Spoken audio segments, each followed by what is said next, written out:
Friends, कैसे हैं आप सब लोग। आई होप कि आप सब लोग ठीक होंगे और welcome back to my channel earth mom Dehradun. मैं हूं ज्योति, वेलकम करती हूं आप सभी को अपने चैनल में। So without further delay let's get start the video. तो जैसे कि आप लोग थंबनेल से समझ ही गए होंगे कि मैं किस रिगार्डिंग आज बात करने वाली हूँ। तो वैसे तो हमारे जो जनाब हैं, यानी कि यूट्यूब की आन मान शान, ये अपने आप को समझते हैं, इसीलिए इनकी अम्मी इनको प्यार से सानू भी बुलाती हैं।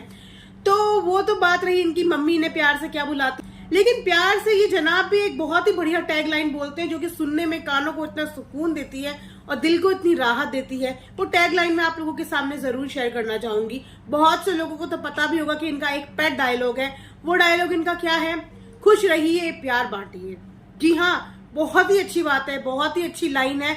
हर किसी को इस लाइन से सीखना चाहिए। लेकिन अधिकतर जो लोग हमें ये चीज सिखाने की कोशिश करते हैं ना कहीं वो लोग खुद इस चीज को अपनी लाइफ में इम्प्लीमेंट करना भूल जाते हैं। उनमें से एक है हमारे ये जनाब, जो अपने हर ब्लॉग में ये डायलॉग तो जरूर मारते हैं, लेकिन इस डायलॉग को किस तरीके से इस्तेमाल करना है अपनी निजी जिंदगी में, अपनी रियल लाइफ में, वो इन्हें बिल्कुल भी नहीं आता। तो बात करते हैं राखी के फेस्टिवल की। आप सब लोगों ने देखा ही होगा राखी का त्योहार जनाब एंड फैमिली ने कितनी धूमधाम से मनाया। एक नहीं दो चैनल्स पे इनके राखी के पूरे व्लॉग आए, जिन्हें देख के हर भाई बहन को, हर इनके देखने वाले फैन को बहुत खुशी हुई होगी। उन व्लॉग के साथ साथ एक रील और इंस्टाग्राम पे आई, जिस रील में आप में से बहुत कम लोगों की नजरें पड़ी होंगी। कुछ की पड़ी होंगी, कुछ की नहीं पड़ी होंगी। तो जिनकी नहीं पड़ी है मैं उनको उस रील के बारे में बताती हूँ। वो रील थी इनके घर के स्टाफ की, यानी कि इन सब के देव भैया की, जिन्हें प्यार से ये लोग देव भैया भी बोलती हैं। वैसे तो अपने घर के हर स्टाफ को ये प्यार से भैया और दीदी ही बोलते हैं, लेकिन वो देव भैया अपने इंस्टाग्राम रील पे रो रहे थे और इतनी इमोशनल वो रील थी कि उनकी उस रील पे बहुत लोगों ने उन्हें बहुत प्यार दिया, बहुत सारे लाइक्स और बहुत सारे कमेंट्स उनसे आए। उस रील में वो अपनी बहन को याद करते हुए यही बोल रहे थे कि इस राखी में अपनी बहन के पास जाके रक्षाबंधन नहीं मना पाया, राखी नहीं बांध पाया। अगर आप लोग नहीं जानते कि देव भैया कौन है तो मैं आपको बता देती हूँ। देव भैया है इनके पापा के केयर टेकर, जो इनके पापा का ध्यान रखते हैं। आपने अक्सर उनको अंकल के साथ कई सारी रील्स में भी देखा होगा और कई बार इनके व्लॉग में अंकल के साथ देखा होगा। तो वो इनके पापा का ध्यान रखते हैं। तो जो इंसान आपके पापा का इतना ध्यान रखता है, आपका त्योहार के दिन फर्ज नहीं बनता था कि आप भी उनकी खुशी का थोड़ा सा ध्यान दें। बहुत से लोगों ने रील में उनसे कमेंट सेक्शन में पूछा भी कि क्या आपको जनाब ने छुट्टी नहीं दी, तो उन्होंने इस बात का जवाब भी दिया लोगों को कि नहीं, ऐसी कोई बात नहीं है, मेरा घर बहुत दूर है और इतनी छुट्टी में आया और जाया नहीं जा सकता था। दैट मीन्स कि वो शायद नेपाल के रहने वाले हैं और नेपाल में आने जाने में वक्त लगता है, लेकिन उतना लंबा टाइम और उतनी लंबी छुट्टी शायद जनाब के बस की नहीं थी, क्योंकि जनाब की अम्मी तो पापा को संभाल नहीं पाती हैं। तो उनकी गैर हाजिरी में उनके पापा को कौन संभालता? बात तो वहीं आ जाती है ना। तो जस्ट बिकॉज अपने स्वार्थ के लिए इन्होंने एक भाई को अपनी बहन से मिलने जाने के लिए भेजा ही नहीं, उसको छुट्टी दी ही नहीं कि वो जाके अपनी बहन से मिल आता, और उस बंदे को अपनी फीलिंग्स एक्सप्रेस करने के लिए सोशल मीडिया का सहारा लेना पड़ा। एक रील के जरिए उस बंदे ने अपनी फीलिंग्स जो है वो एक्सप्रेस करी। साथ ही साथ उनसे लोगों ने ये भी पूछा कि वहां पे तो डब्बा भी थी, पिज्जा भी थी, तो क्या उन्होंने आपको राखी नहीं बांधी?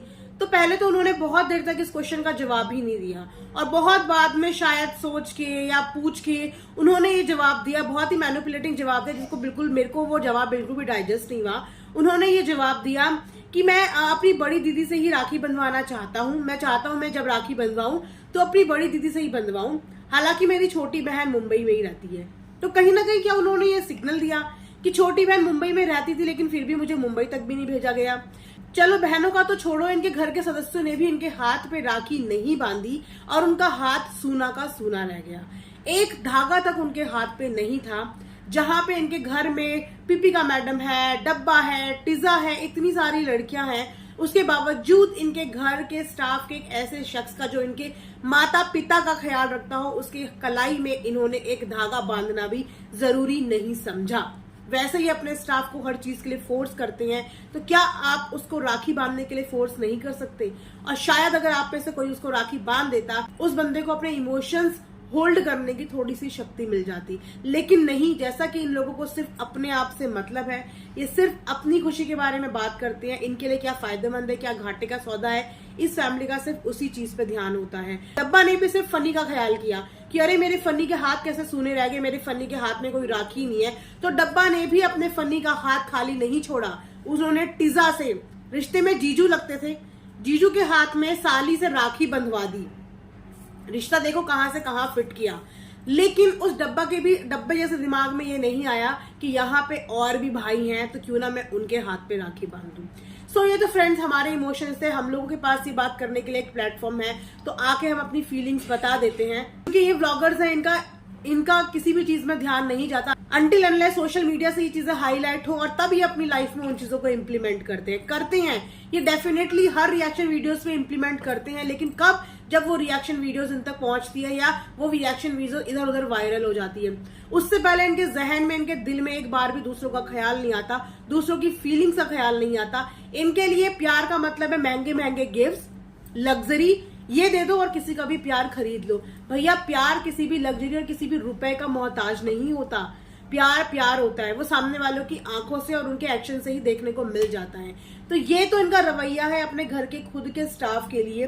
बहुत से स्टाफ मेंबर्स तो ये कभी दिखाते भी नहीं है, जो कभी ना कभी इनके व्लॉग में इक्के दुक्के आगे पीछे दुबके हुए नजर आ जाते हैं। जो दिख जाते हैं उनके बारे में हम लोग बात कर लेते हैं, जो दिखते ही नहीं है पता नहीं उनके साथ किस तरीके का और क्या बिहेव होता होगा।